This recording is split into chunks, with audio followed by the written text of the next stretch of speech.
પાટીદાર દીકરીના સરઘસ મુદ્દે કોંગ્રેસે છેડ્યું આંદોલન। અમરેલી બાદ કોંગ્રેસ આ આંદોલનને લઈને પહોંચી સુરતના વરાછાના મિની બજારમાં કોંગ્રેસે નારી સ્વાભિમાન આંદોલનનું આયોજન કર્યું। જો કે પોલીસે મંજૂરી નથી આપી। ટ્રાફિકની સમસ્યા અને લોકોને હાલાકી પડવાના કારણોસર પોલીસે મંજૂરી નથી આપી। કોંગ્રેસ આ આંદોલન કરવા માટે મક્કમ છે। પરેશ ધાનાણી, પ્રતાપ દુધાત સહિતના કોંગ્રેસના નેતાઓ નારી સ્વાભિમાન આંદોલનમાં જોડાવાના છે। વરાછાના મિની બજારમાં મંચ ઊભું કરી બેનર લગાવી આંદોલન કરવા માટે કોંગ્રેસે મંજૂરી તો માંગી હતી, પરંતુ પોલીસે મંજૂરી આપી નથી। કોંગ્રેસ દ્વારા નારી સ્વાભિમાન આંદોલન કરવામાં આવનાર છે ત્યારે ચીમકી ઉચ્ચારવામાં આવી છે, પોલીસ પરમિશન મળે કે ન મળે આંદોલન થઈને રહેશે।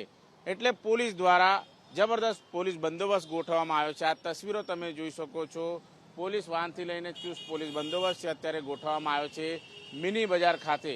કોંગ્રેસ દ્વારા ચીમકી આપવામાં આવી છે કે જે પ્રમાણે અમરેલીમાં ઘટના ઘટી છે ત્યારે તેને લઈને જે પોલીસ અધિકારીઓ છે કોણ હતા એનો પર્દાફાશ કરવામાં આવે એ પ્રમાણેની વાત છે। અત્યારે તસવીર જોઈ શકો છો, સરદારજીની પ્રતિમા છે અને સરદારજીની પ્રતિમાને પુષ્પાંજલિ કરીને આ પ્રમાણે આંદોલન છે એની શરૂઆત છે એ 10 વાગે કરવામાં આવશે। ત્યારે વરાછા મિની બજાર ખાતે પોલીસ બંદોબસ્ત ગોઠવી દેવામાં આવ્યો છે।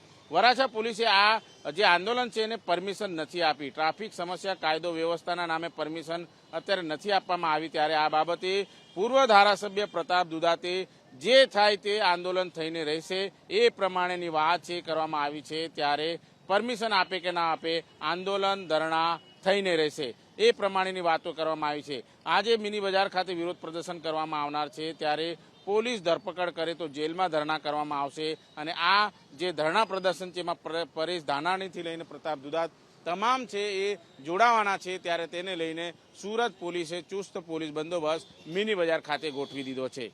કેમેરામેન રાકેશ પાનવાલા સાથે ધનરાજ બાગલે, એબીપી અસ્મિતા, સુરત।